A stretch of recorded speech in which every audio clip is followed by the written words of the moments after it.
Hi, I am Dr. Saqib Mansoor from a channel Learning Anatomy, and as I'm running with you a series of lectures on anatomy of the bones of the lower limb, I've done the hip bone and the femur, and today I will do the tibia bone, the tibia anatomy. This is the medial bone of the leg, and the lateral one is fibula, and this tibia corresponds to the radius of the upper limb. Here you could see another picture. I will discuss all the features in detail, right? This is the anterior aspect of the tibia.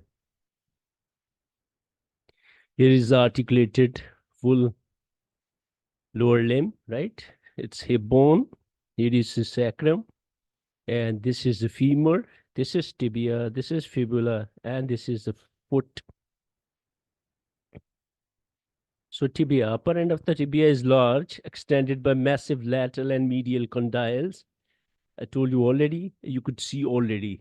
This is the upper end of the tibia. You follow my laser. And this is the medial condyle. And this is the lateral condyle. They're expanded, the upper end, by these condyles. Lower end is smaller, having a conspicuous medial malleolus, which projects distally. Let's see. This is the lower end, and it projects distally, and this is called medial malleolus. Here you see this laser. Shaft of the tibia is vertical in standing position. This is the shaft of the tibia, and this is vertical in standing. Most of the bone is subcutaneous and is palpable easily. You can feel it with your hand through the skin.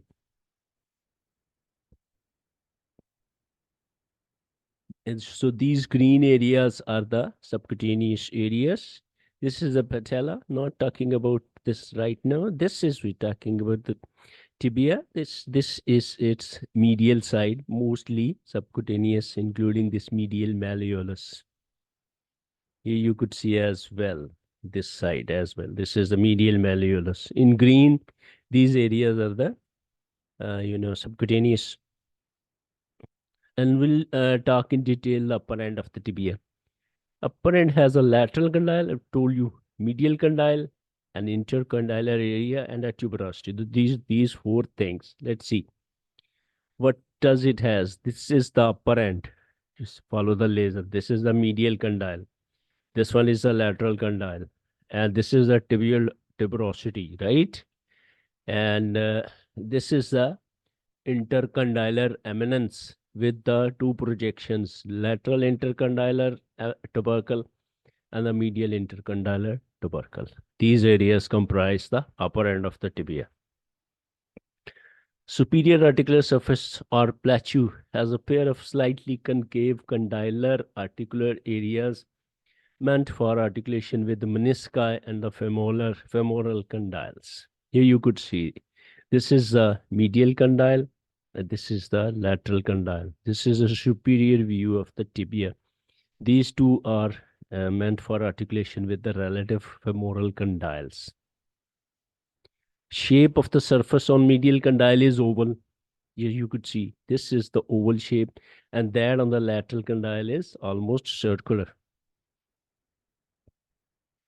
Lateral surface is rather smaller, it's almost circular, as it conforms to the lateral condyle of femur and meniscus. The plateau is elevated between the condylar surfaces into the intercondylar eminence. I've shown you already, this is elevated into intercondylar eminence, this thing. You see a bit in the zoom form. You could see this. This is the upper end, and this is the intercondylar eminence. This thing with you follow the hand cursor, right? And this intercondylar eminence has a medial intercondylar tubercle and a lateral intercondylar tubercle. So two tubercles. The intercondylar eminence is grooved anteroposteriorly to form lateral and medial intercondylar tubercles, shown you already. Non-articular areas in front of the tubercles and behind them show prominent facets where are attached the horns of the menisci and the cruciate ligaments. I will show you in detail what is it saying.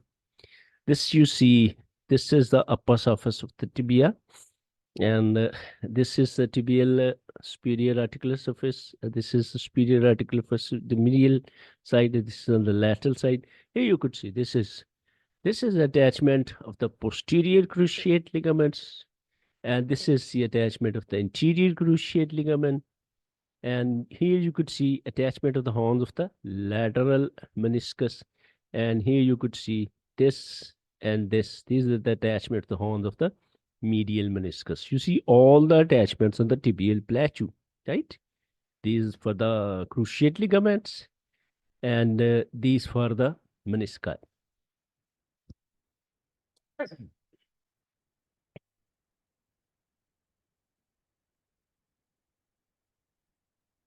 Anterior horn of the lateral meniscus gets its attachments just in front of the lateral intercondylar tubercle.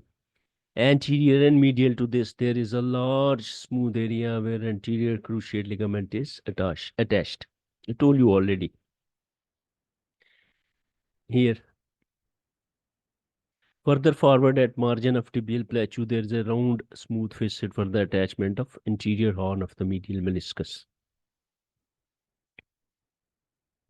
I've showed you all these attachments, right? This is, the posterior horn of the lateral meniscus gets attached just behind the lateral intercondylar tubercle. Posterior horn of the medial meniscus gets attached more posteriorly behind medial intercondylar tubercle. Further back is lying a shallow groove which extends over posterior edge of the intercondylar area. The posterior cruciate ligament gets attached here, right? I've shown you already, which you see again. These red marks, this is the attachment of the posterior cruciate ligament. And this here anteriorly is the attachment of the anterior cruciate ligament. This is anterior aspect, this is posterior aspect. Sorry, my throat is sore. So this is the, here you could see this is these two, this and this attachment of the horn of the medial meniscus, and these two attachment of the horn of the lateral meniscus. Back of the medial condyle has a deep groove for semimembranosus insertion. Here you could see the semimembranosus. Here is it, semimembranosus insertion. Here you could see this, right? This another picture for that semimembranosus insertion, right? This horizontal groove extends around medial contour of the tibia to receive the expansion of that tendon. Lateral condyle bears the facet for the head of the fibula that faces downwards and posteriorly. So the facet for the head of the fibula. Here you could see an articular facet for the proximal head of the fibula, right? For the proximal tibiofibular joint. Obviously, we know that fibula does not take part in the knee joint formation. You can go back on my lecture on the knee joint.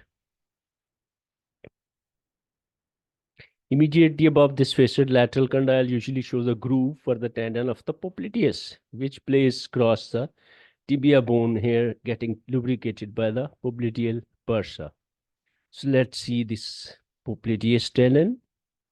Here you could see this is the insertion of the popliteus. This is popliteus insertion.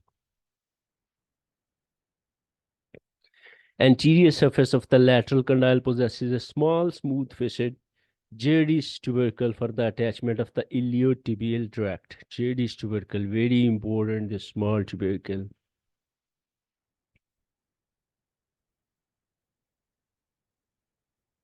Here you could see this is the JD's tubercle on the lateral side, and this is the on this part of the tibia bone.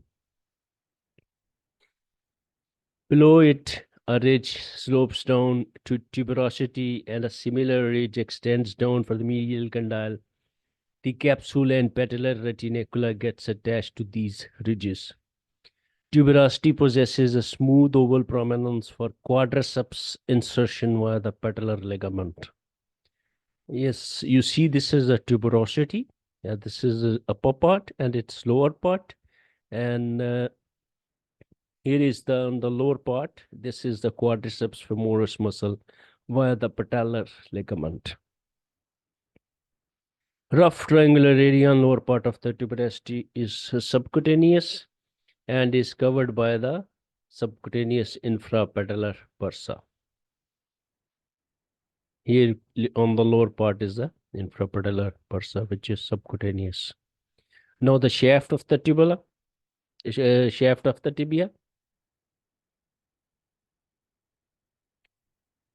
Let me take a pause for make my throat. Yes, shaft of the tibia. It is triangular in section. You see, this is tibia and this is the shaft cross section, and this is triangular. Its anterior and posterior borders with the medial surface between them are subcutaneous, anterior and posterior borders. This is the anterior border, and here this is the posterior border, not shown here. Subcutaneous surface gets attachment and tendon of the sartorius, gracilis, and semitendinosus, SGS. That is my mnemonic for you, SGS, sartorius, gracilis, and semitendinosus. At its upper part, behind and above these insertions, the tibial collateral ligament gets attached. So let's see these three muscles. Here you could see this sartorius, this is gracilis, and this is semitendinosus. And these three are collectively called as pes and serenus, right? Let's zoom in for clarity purpose. Because I want the crystal clear concepts, here you could see this. In front is sartorius, then behind is the gracilis SG, and then S semitendinosus. This is the pes and serenus.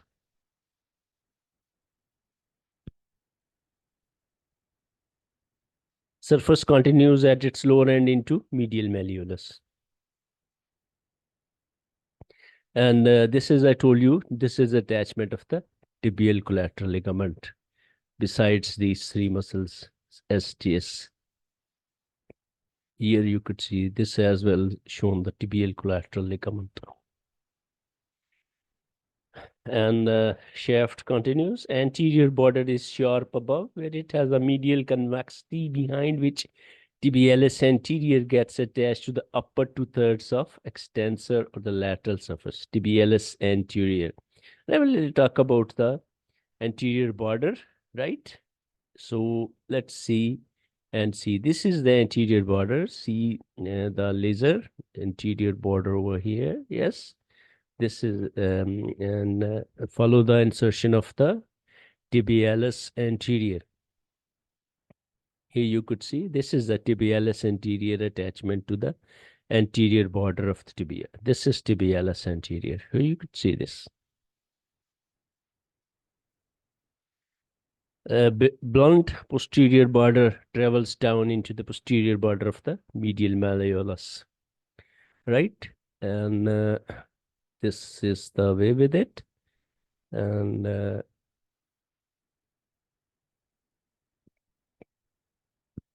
shaft of the tibia. Tibia shows a sharp intraosseous border on its lateral or fibular side.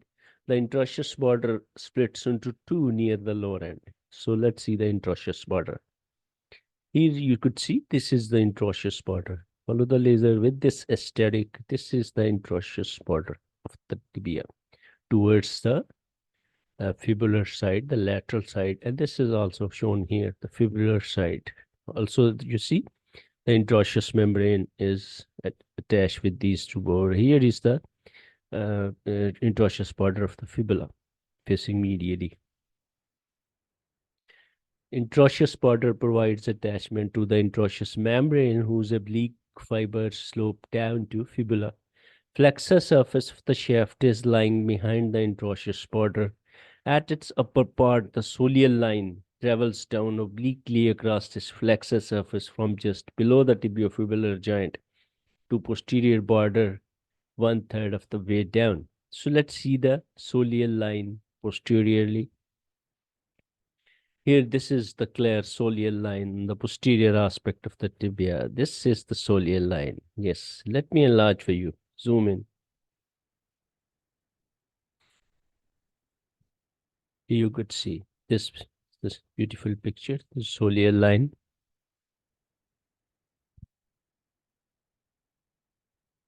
And this is another picture, isolated soleal line on the posterior aspect of the tibia.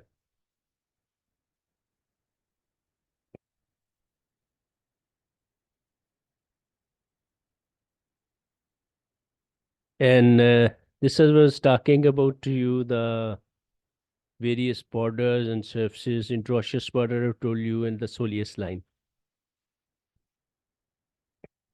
Popliteus takes origin from the triangular surface of the tibia above soleal line. So the popliteus of, let's see again. This is the popliteus. You could see this is the popliteus taking origin from this area.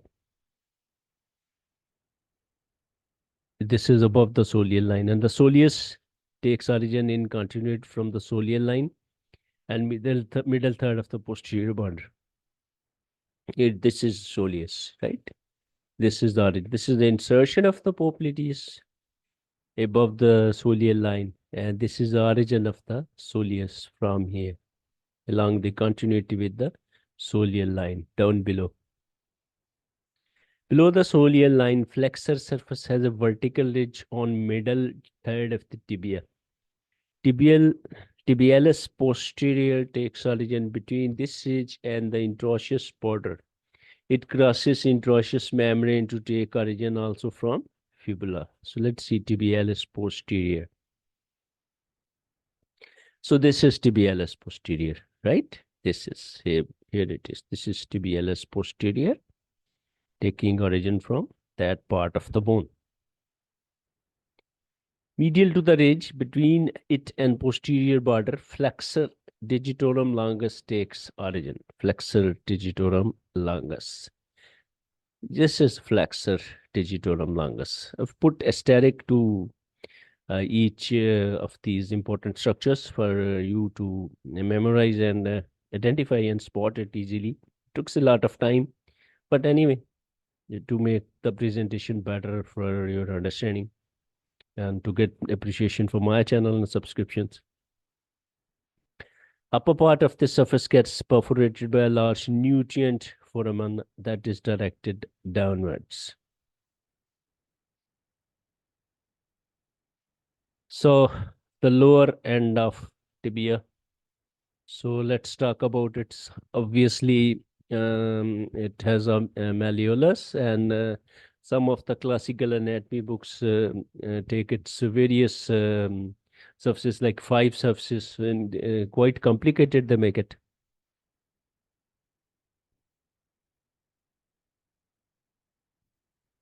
We'll go simple. It is rectangular in section. Medially, the surface is subcutaneous with great saphenous vein and the nerve crossing it in front of the medial malleolus. Anteriorly, the bare bone gets crossed by tendons of tibialis anterior, extensor hallucis longus, anterior tibial neurovascular bundle, and tendon of the extensor digitorum longus and peroneus tertius. There's a beautiful picture. You could see this is the fibular groove on tibia, and this is also the fibular groove, right, of tibia, right?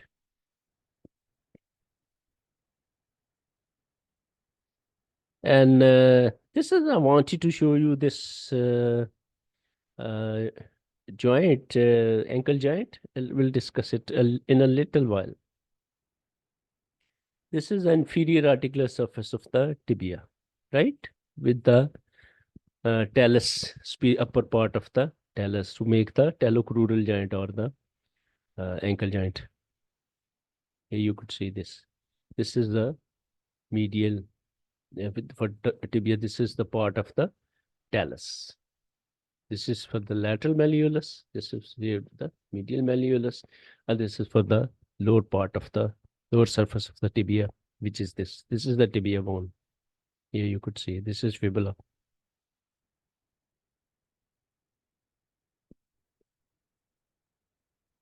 On lateral side, the surface is triangular between digits that diverge from the lower end of the introitious border. This triangular area provides attachment to the strong introitious tibiofibular ligament. You could see this is the introitious tibiofibular ligament. Here you could see. Posteriorly, there is a groove behind medial malleolus for the tendon of tibialis posterior lying in synovial sheath. This is the posterior aspect, and this is the groove for the tendon of the tibialis posterior muscle. Here is it lying. Alongside the tendon of the flexor digitorum longus, while further to fibular side, fleshy belly of flexor hallucis longus lies in contact with the tibia. Here you could see what we can see on more on that. This is on the fibula, the groove for the fibularis longus and brevis. Now the tibia is concerned over here in this picture. There is a groove for the tendon of the tibialis posterior. Distal surface shows the saddle-shaped facet for the talus. Articular surface extended to the lateral surface of the medial malleus. I've shown you already. Distal surface of the medial malleolus has a smooth area posterior for deep lamina of the deltoid ligament, and the superficial part of the ligament is attached more superficially to entire distal border. So to the deltoid ligament, the medial ligament of the ankle joint, so it has a deep lamina and a superficial lamina. So let's see that. Here you could see this is various parts of the this ligament. I will tell you in detail what are the parts of that. This is the medial ligament. These are various parts. I will tell you in detail. So this is, just 1 minute for that. This is lower end of tibia. This is lower end of fibula. They're making an ankle joint with the upper part of the talus, the lower part of the lower surface of the tibia, and the medial malleolus and the lateral malleolus. This is the talocrural joint.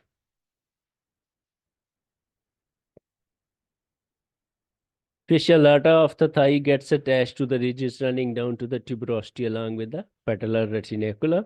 Deep fascia of the leg gets attached to the anterior and posterior borders of the shaft down to the medial malleolus and gets fused with the periosteum over subcutaneous medial surface of the shaft and malleolus.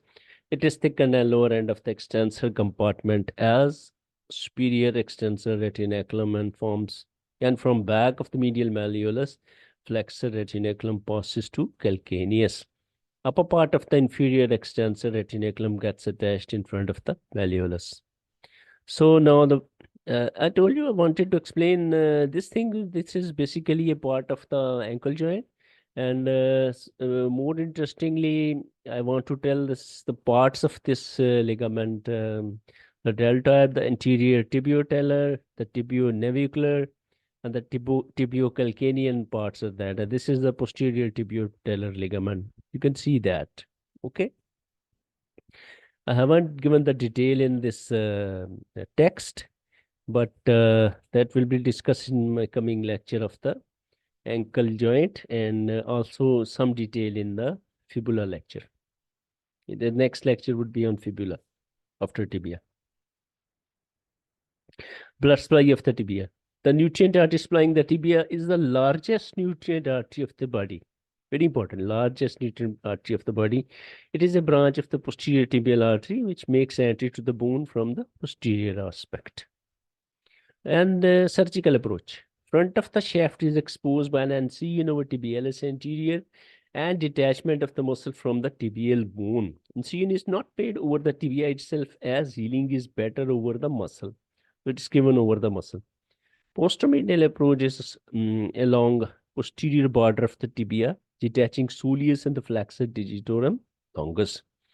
Posterolateral approach starts by opening up interval between peroneus longus and soleus, using common peroneal nerve as guide to the interval. Then flexor hallucis longus is to be stripped off the back of the fibula and tibialis posterior from fibula, introitious membrane, and the tibia. By keeping close to the tibia bone when stripping the fibula, the peroneal vessels are displaced with muscles, right? So important relation over here, common peroneal nerve, which is related to the neck of the fibula. In the last, the ossification of tibia. Shaft ossifies in cartilage from a primary center, which appears in 8th week of fetal life. Upper epiphysis, the growing end of the bone, has a center immediately after birth.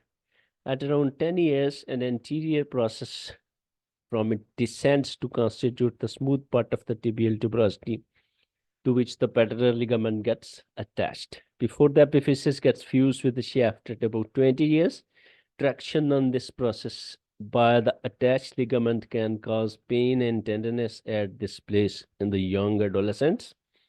Lower epiphysis ossifies in the first year and joins shaft at about 18 years. Medial malleolus is an extension from lower epiphysis. Thank you very much for watching my video, and please do subscribe it and like and comment and share. And with this only fibula is left. I will be completing the osteology of the lower limb and the upper limb as well, already completed. Thank you very much. Goodbye.